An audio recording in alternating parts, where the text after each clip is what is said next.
Right now, we're investigating a series of events so extraordinary that even skeptics are beginning to wonder if something supernatural is at work. Two of the most powerful globalist figures have suddenly vanished from the world stage on the same day, and an ancient prophecy from centuries ago appears to be unfolding with chilling precision. What happened in the final hours before Pope Francis' death? And why did the architect of the Great Reset abruptly abandon his post after vowing to never step down? And what does a 900-year-old prediction about the final pope have to do with what's happening right now? Well, the connections we've uncovered will leave you questioning everything. Now, in these prophetic times, looking your best matters more than ever. A startling 2024 study shows that collagen can transform aging skin quickly. Women taking daily collagen reported fewer wrinkles, firmer skin, and improved hydration, but not all collagen is created equal. That's why I only trust this multi-collagen formula with 5 key ingredients from 4 different sources, essential for reducing wrinkles and promoting elasticity. Using hydrolyzed peptides and for rapid absorption, this non-GNO formula blends perfectly into coffee or smoothies with virtually no taste. Get 51% off today at healthwithgary.com and discover the Vatican's best-kept beauty secret. All right. Did you hear the news? Yeah, the Pope is no more. That's right. But has a prophecy been activated? Pope Francis dead hours after meeting Vice President Vance, and Klaus Schwab resigns from the World Economic Forum on the same day. The globalist system is collapsing as ancient Vatican prophecy warns of a final pope before Christ's return in 2027? Well, let's dig a little bit deeper. Remember, no man knows the day nor the hour of Christ's return.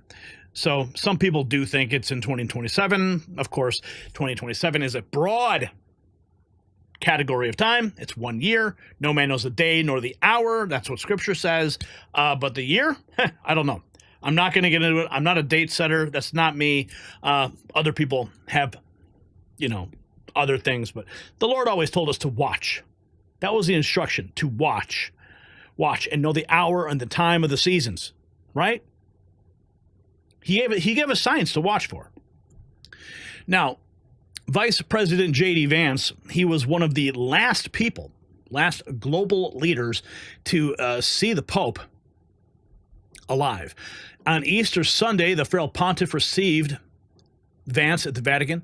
Vance told him, "I pray for you every day." Hours later, the Pope was dead. The timing has sent shockwaves through the Vatican. Here's some AP video from that meeting.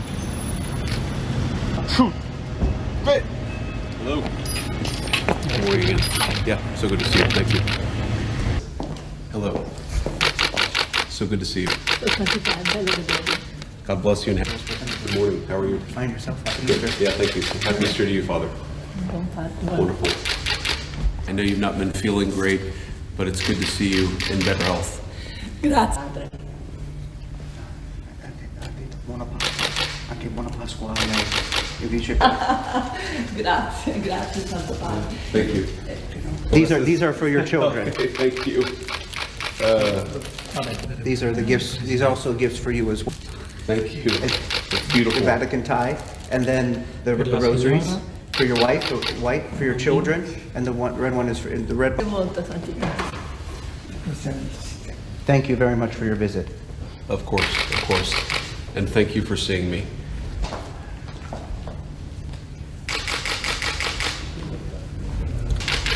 Pray for you every day. God bless you. Io prego per lei ogni giorno, che Dio la benedica. Grazie Santo Padre. Happy Easter. Happy Easter. And that was it. Now, President Trump has announced he will attend Pope Francis' funeral in Rome. He said, "Melania and I will be going to the funeral of Pope Francis. We look forward to being there." True statesmanship, even though this Pope often criticized Trump's policies. Here's the post that Trump made on Truth Social just a few hours ago. Also, President Trump has ordered the flags half-mast for Pope Francis, saying he was a good man. But of course, you'll notice how the media ignores Trump's respectful response while they fabricate division. This is how a real leader honors foreign dignitaries. Really something. Well, thank you very much, everybody, and a very happy Easter to everyone. It was a beautiful day yesterday, and it's a beautiful day today. We don't have to worry about sunburn, but looks like it's not going to be raining. It's going to be really something special. 40,000, 42,000 people are expected all throughout the day, and it's an honor to have you. I just signed an executive order putting the flags of our country, all of them, all federal flags and state flags, at half-mast in honor of Pope Francis. So he was a good man, worked hard. He loved the world, and it's an honor to do that. I want to thank everybody for being here. This is some band. I've heard this band actually indirectly for 4 years and very directly now for 4.5. And I like the direct method even better. But the Marine Corps band is very, very special. Thank you very much. What a great job. Thank you. Thank you.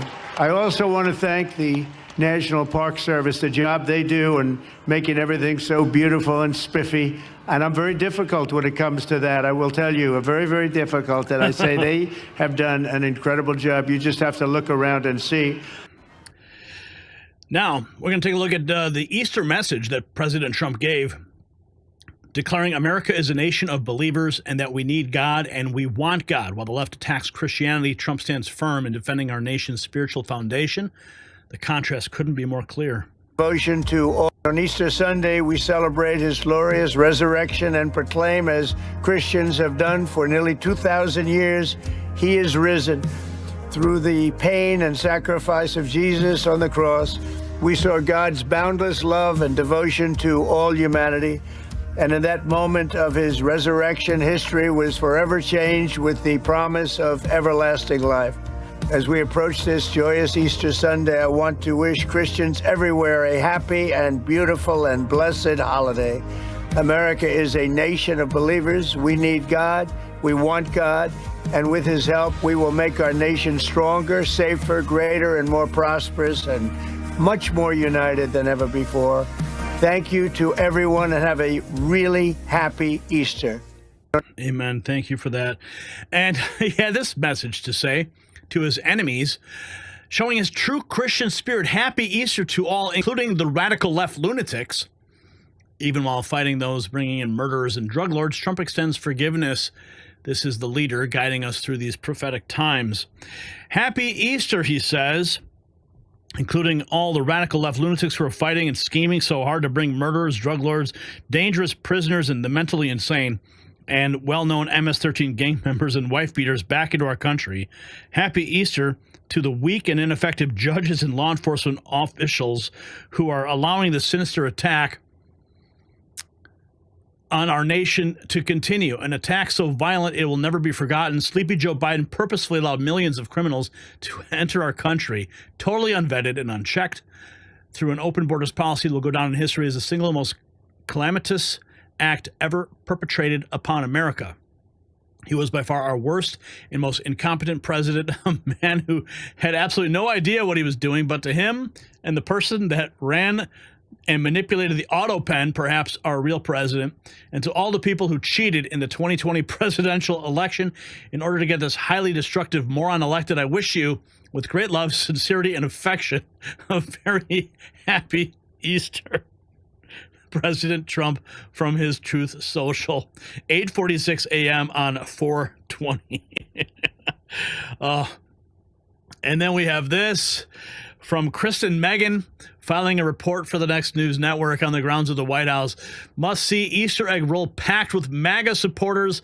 The weather was just right, far right, kids learning real farming, military band playing, people from all walks coming together. And of course, the media won't show you these scenes of American unity. Let's go to Kristen Meghan on the grounds at the White House. It's been an amazing... Hello, Gary and friends of the Next News Network. Kristen Meghan here, reporting from Washington, D.C. I came here from the People's Republic of Michigan and came with some friends and our children.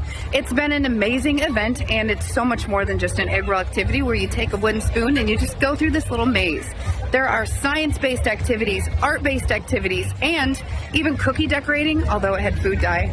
But overall, it's been an amazing weather day. It's not too hot, it's not too cold. It is just right.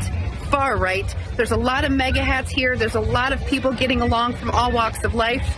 And one of the coolest things was that this is sponsored by farmers. And kids are learning about the process of farming, the health and safety aspects, the inspection aspects, and they got cute little gold eggs after the Easter egg hunt. This has been amazing. There is also military band playing right now and just so many activities. They did a great job of getting people in at different shifts so it's not too overcrowded. But Gary, I highly recommend this for years to come because this event was way more than I imagined, and I'm so grateful to be here. Hello, Gary. Thank you for that, Kristen. Meanwhile, the left's derangement continues. Paid protesters so incompetent, they're protesting at Vice President Vance's empty home while he was in Rome. These are the intellectual elites trying to take over our country. Can't even figure out basic geography.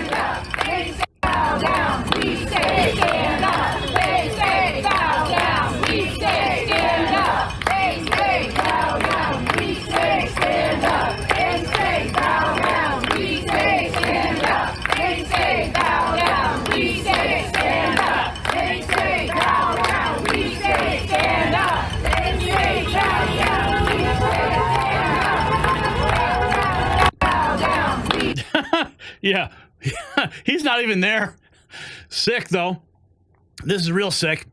Kennedy grandson Jack Schlossberg accuses Vice President Vance of killing the Pope. That's the new conspiracy theory on the left. J.D. killed the Pope, he posted. The unhinged left spreading vile conspiracy theories about ricin poison in the handshake. This is what passes for respectable discourse from the Democrats. This picture was posted. Yeah, that's just an example. And then someone posted this picture of J.D. Vance as the Grim Reaper. And then here is the Schlossberg post of the Kennedy family. Oh, okay, J.D. killed the Pope. Yeah, that's what they're saying. But the ancient prophecy of the popes predicted this exact moment. With Francis gone, we await Peter the Roman, the final pope before Christ's return. The 900-year-old manuscript points to 2027 as the year of judgment, just 20 months from now. And if you're not familiar with the St. Malachi prophecies, this is what it looks like, describing and naming all of the popes all the way until the final pope. Now, there's three frontrunners to replace Francis that are all named Peter: Cardinal Peter Erdo, Peter Turkson, and Pietro Parolin. The prophecy's final line: Peter the Roman will feed his flock amid many tribulations. Everything is aligning. Check out this commentary on that prophecy. All the way to our current. Have you guys ever heard of the prophecy of the popes? This book was found in the Vatican archives in the 1500s. His name was Malachi of Armagh, which he was a saint from like the 1100s or something. This guy who wrote it? Yeah. Okay. But this book has 111 cryptic phrases and basically predicted every single pope all the way to our current pope. But the scary thing is, after Pope Francis, the last one, ends in a paragraph stating the end of the papacy, which is the end of the popes, the destruction of Rome, and Judgment Day. Oh, God. So this book actually gave name by name by name of every pope. Now, there's not a ton of popes, but to get even 4 right would be a miracle. But he's got every single one right since around, I think, 1300. And it would be so unlikely when you're trying to fulfill prophecy on your own to try and find somebody who would fit each of those popes' description and then hand that down to the next generation of cardinals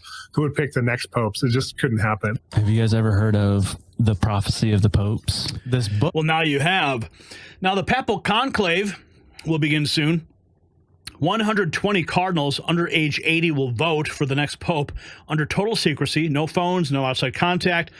Will they elect the prophesied Peter the Roman, who will witness the 7-hilled city destroyed before Christ's return? Ceremony. This is from the New York Post. There's always been today. an air of secrecy around the Vatican when it comes to electing a new pope, which has been a closed-door process since the year 1059 and has long sparked the public's imagination. Most recently, Hollywood dipped its toe into exploring the shrouded ceremony that takes place under Michelangelo's fresco of the Last Judgment with the film Conclave. Now, with the passing of Pope Francis, all eyes are on the Catholic Church once again as it prepares to choose a new leader. When a pope dies or resigns, a special group of cardinals, called the College of Cardinals, convenes at the Vatican from all over the world. The members of this group have all been chosen by the Pope and don distinctive red robes as they prepare for the papal conclave. This process usually begins 15 to 20 days following the death of a pope. Technically, any Roman Catholic man can be elected as pope, but in reality, only one of the 252 cardinals at the conclave will be chosen. When it comes to the vote itself, a maximum of 120 are allowed to participate, and they have to be under the age of 80. They are known as the cardinal electors, and they better be ready to say goodbye to their cell phones. And they must be shielded from all news that may influence their judgment. You understand? These 120 electors take a Latin oath of absolute secrecy before sealing themselves off from any outside influence. Each cardinal votes by secret ballot at the Sistine Chapel. There's always been an air of secrecy around. Alex Jones was talking about Pope Francis today, the first Jesuit pope against canon law. Listen. Completely resigned. Two huge events happened today. Pope Francis died, and Klaus Schwab completely resigned from the WEF. Both of these are massive events. Now, it's not nice to talk bad about the dead, but the facts are Pope Francis was the first Jesuit pope. When they set up the Jesuits over 500 years ago to police the Catholic Church, it was expressly against the law, canon law, to have one be a pope. Because you can't have the Praetorian Guard that supposedly protect the faith of Jesus, then be the ones that would obviously put their guy in. But that happened. So all the globalists had to do was get control of the Jesuits, which they totally turned into a huge leftist, basically communist arm in the last 100 years. Then they had control of the Catholic Church. Like every other major institution has been taken over by the globalists. We're now in the process of humanity awakening and taking back the institutions all over the world. Catholics are great people. That's why the globalists have been targeting traditional Catholics, trying to outlaw them, say they're criminals. But if you really want to take over the different large sects of Christianity, you've got to take over the leadership of it. So his death, when he promoted open borders and one world religion and just criticized President Trump and other populist leaders and went on, is really emblematic of the overall collapsing globalist system we see. And I say, God have mercy on his soul. I'm not going to judge him. But most Catholics I know absolutely think that he was a terrible, terrible pope. Klaus Schwab, of course, fleeing the World Economic Forum. You will own nothing. Abandoning his globalist creation. Here's more from AJ. 2 years ago, now moving on to who we know is pure evil. And that is Klaus Schwab, the protege of Henry Kissinger, the mouthpiece of the UN and the globalists. 2 years ago, they made the WEF co-equal with the UN under global government. I mean, this is massive. So 6 months ago, he resigns as the chairman. That wasn't enough. Then he resigned off the main committee. Now he's completely resigned from the WEF today because he's so hated and nobody wants to be part of the organization and it's falling apart. It was the preeminent globalist organization just a few years ago. You will eat the bugs. And now it is falling down in front of everybody. And all of their policies around the world are being shut down. And the U.S. taxpayer money through USAID and the EPA, hundreds of millions a year, is being cut off. And so the mouth of the New World Order is discredited, is falling apart. And Klaus Schwab just said 2 years ago he would never resign. Now he's completely gone out of the organization he founded. Be really the public face of the Bilderberg Group. So this is a very, very exciting time to be alive. Now moving on to who we know is pure evil. And that is Klaus Schwab, So are we witnessing biblical prophecy unfold before our eyes? Pope Francis dead, Schwab fleeing the World Economic Forum. Ancient prophecies and predictions of the final pope are activating. Is this a spiritual battle our ancestors warned about? Well, the signs are everywhere, and we're going to keep tracking this. So the timing is simply uncanny. Vice President J.D. Vance was among the last to see Pope Francis alive, telling him, "I pray for you every day." Hours later, the Pope was gone.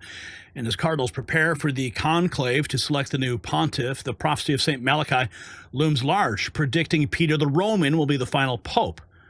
Who witnesses the destruction of Rome before Christ's return? Meanwhile, Klaus Schwab, the architect of the Great Reset, who vowed he would never resign, has suddenly abandoned his post at the World Economic Forum the very same day. So something monumental is happening. The old order is crumbling. The globalist system is breaking down, and the spiritual dimension cannot be ignored. So are we witnessing the fulfillment of prophecy, or is something even more sinister unfolding behind the scenes? Drop a comment below and make sure you support the Next News Network by hitting our merch shop at shop.nextnewsnetwork.com. Link below.